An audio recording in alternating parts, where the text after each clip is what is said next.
पहले हमारे पास बहुत से होता था, घंटे 2-2 3-3 घंटे बैठे रहते थे, 2-2 4-4 वक्त। हम दास चाहता था कि दास के इस ज्ञान से एक बार परिचित हो जाए 10-20, तो वो आप पर डूंडा ठा देंगे, साथी हो जाएंगे मेरे, फिर सहयोग देंगे अपने भाई बहनों को समझाने में।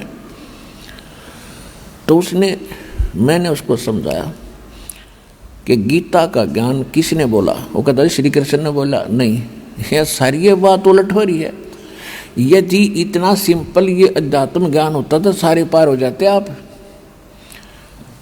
श्री कृष्ण जी ने तो पता भी नहीं मैंने गीता में क्या बोला था। उसको वो महाभारत का वो अंश दिखाया, श्री कृष्ण और अर्जुन की वार्ता, वो पढ़ कर हैरान रह गया कि हद होगी। श्री कृष्ण जी अर्जुन को धमका रहा है कि तू बड़ा बुद्धिहीन है, श्रद्धाहीन है, तूने वो गीता याद क्यों नहीं रखी जो मैंने युद्ध में बोली थी? और खुद कहता है कि मुझे अब याद नहीं, मैं पूरा नहीं सुना सकता। मैं देख ले तू, महाभारत में लिखी हुई। और आप तो कह रहे थे मैं खूब पढ़ा करता, खाक पढ़ा करते तुम। गुरु बिन काहुन पाया ज्ञाना, जो थोथा भूस छड़ मूड किसाना। गुरु बिन वेद पढ़े जो प्राणी, समझन सारे रहे अज्ञानी। फिर तो कति सुन्न हो गया। फिर दास लगा उसे बताने। सुनियो तो आप भी सुनो। श्रीमद् भगवत गीता में 80% ज्ञान है वेदों वाला और 20% है इस काल के अटकलबाजी। इसने यू नाश करवाना था महाभारत का। श्री कृष्ण नट है, अर्जुन नट है। पहले श्री कृष्ण जी 3 बार गए थे शांति दूत बनकर, भाई लड़ो मत, अच्छी बात नहीं, ना जाने किसकी हार हो किसकी जीत हो, कौन भोगेगा। और तुम सारे इकट्ठे मर गए, इस पृथ्वी ने चाटोगे फिर। और जब नहीं मानने लास्ट में श्री कृष्ण जी ने तो यहाँ तक कह दिया था, भाई एक तरफ मेरी सेना होगी, एक तरफ मैं होऊंगा, और मैं तो हथियार भी नहीं उठाऊंगा। अब श्री कृष्ण जी ने यह सोचा था कि कहीं ऐसा ना हो, ये पांडव मेरे रिलेटिव हैं, रिश्तेदार हैं, ये इस करके हिम्मत कर रहे हों कि श्री कृष्ण हमारे साथ है। श्री कृष्ण जी ने बहुत से दे तोड़ रखी थी, जरासंध जैसे मार रखे थे, बड़ी महिमा हो रही थी उनकी। तो श्री कृष्ण जी ने यहाँ तक सोचा था कि मैं ऐसा कोई निर्णय ले लूँ, शायद ये ढीले पड़ जाए पांडव, और इनको ले जाऊँ वहाँ मेरे पास रह लेंगे, रोटी तो खानी है उन्हें। तो यहाँ तक कह दिया था मैं युद्ध भी नहीं करूँगा, हथियार नहीं उठाऊँगा। लेकिन फिर भी जैसे तैसे युद्ध होने लगा तो उस समय अर्जुन नट्टे, अक मैं तो भीख मांग कर खा लूँगा, ये नाश नहीं करूँगा, भगवान मेरे पर नहीं होगा। और भगवान ने कहा उठा ले हथियार, तो देख तेरे दोनों हाथों में लाडू हैं। अब फिर वही भगवान श्री कृष्ण कह रहा है, लेकिन वो नहीं कह रहा था श्री कृष्ण में यो काल प्रवेश कर गया, यो नाश करना है काल। इसका नाम है काल। गीता अध्याय नंबर 11 के श्लोक 32 में स्वयं कहता है कि मैं काल हूँ अर्जुन, और सबका नाश करने के लिए ईब आया हूँ, परवर्त हुआ हूँ। श्री कृष्ण तो पहले ना वही उपस्थित थे। अब वो तो सुन हो गया, कति सारी सुने कि वो जिज्ञासु था। अब विचार कीजिए, उस समय अर्जुन कह रहा है कि हे भगवान हम तो भीख मांग कर खा लेंगे, ऐसा जुल्म नहीं करूँगा। भाई भतीजे, ये चाचे ताऊआ के बेटे भाई को दूर थोड़े होया करें, अराजी न मारूंगा मैं, और किसके लिए? लेकिन फिर क्या कहता है दूसरे अध्याय के 37वें श्लोक में कि अर्जुन तेरे दोनों हाथों में लड्डू हैं, यदि मर गया युद्ध में तो स्वर्ग में जाएगा, और यदि विजयी होगा तो पृथ्वी का राज भोगेगा। और अर्जुन तो लाभ हानि को त्याग कर निष्काम भाव से युद्ध कर ले, तुझे पाप नहीं लगेंगे। अब अर्जुन नहीं मान रहा था, उसके गले यह बात उतरा नहीं थी।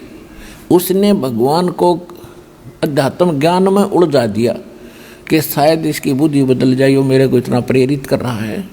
ये फिर पूछने लगा भगवान है फलाना कैसे होगा, वो तत्ब्रह्म कौन है, यानी 17वें 18वें अध्याय तक पहुँच गया कहता कहता।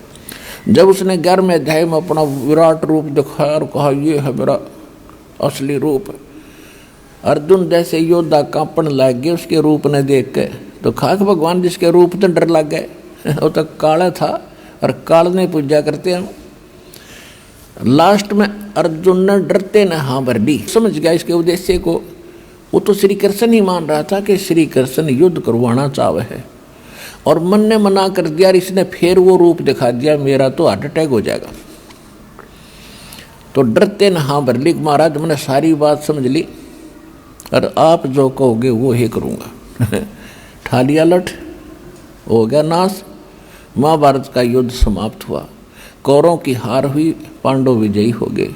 युधिष्ठिर राजगद्दी पर बैठा दिया और ठाठ से वो राज करने लगे। कुछ दिन के बाद युधिष्ठिर राजा को ऐसे भयंकर स्वप्न आने लगे, वो प्रेत बाधा से पीड़ित हो गया। युद्ध में मारे गए जितने भी सैनिक थे वो दिखाई दें, कटे हुए सिर, और घर में घुसते हुए हाहाकार मच रही है, और जैसे औरतें चूड़ियाँ फोड़ रही हैं कि राजा तुमने हमारे पतियों की खून पी लिया, वो राज कर रहे हो। अब वो बैठ जाता था, आंखें फटी फटी रहती थी जैसे प्रेत बाधा से व्यक्ति होता है। खाना पीना छूट गया। कई दिन के बाद द्रौपदी ने बताया कि आपका भाई अन्य पांडवों को ना रात को सोता है, सारी रात बैठकर ऐसे देखता रहता है, इसको क्या टेंशन है पूछो। तो सभी भाइयों ने मिलकर उससे प्रार्थना की, तो वो टाल जाता था, नहीं ऐसा कोई बात नहीं, ऐसी कोई बात नहीं। क्योंकि पहले ऐसे व्यक्ति होते थे, वो चाहते थे कि मेरे दुख में कोई और दुखी ना हो, मैं हो लूँ जितना होना है।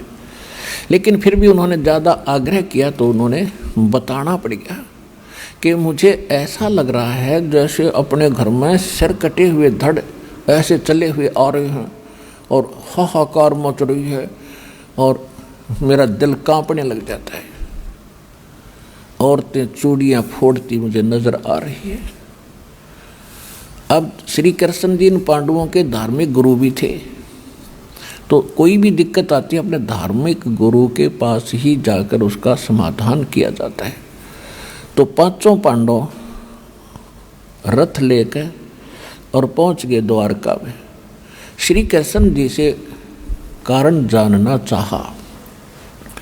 श्री कृष्ण जी से पूछा कि ऐसे ऐसे हमारे भैया को ये तकलीफ है, ये दुख है, इसका कारण तथा समाधान बताइयो भगवान। श्री कृष्ण जी ने कहा कि तुमने जो महाभारत में बंधुघात किया, अपने कुल के लोग मारे और साथ में कितनी सेना मर गई, जिस कारण से आपको ये बाधा, ये पाप कर्म दुखी कर रहा है।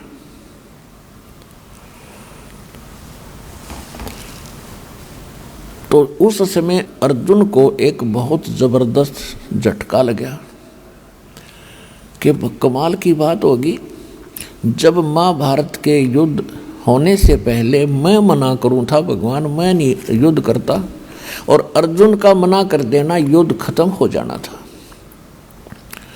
मैं मना करूं था, मैं युद्ध नहीं करूंगा, मैं पाप नहीं करना चाहता, इस पाप के अन्न को नहीं हम इकट्ठा करना चाहते। और उस समय तो ये कह रहे थे अर्जुन तेरे दोनों हाथों में लाडू, मर गया तो स्वर्ग जाएगा और विजयी हो गया तो स्वर्ग का राज भोगेगा, और युद्ध कर ले तुझे पाप नहीं लगेंगे। और आज ये भगवान कह रहे तुम्हें वो पाप लग गए जो युद्ध में आदमी मारे थे।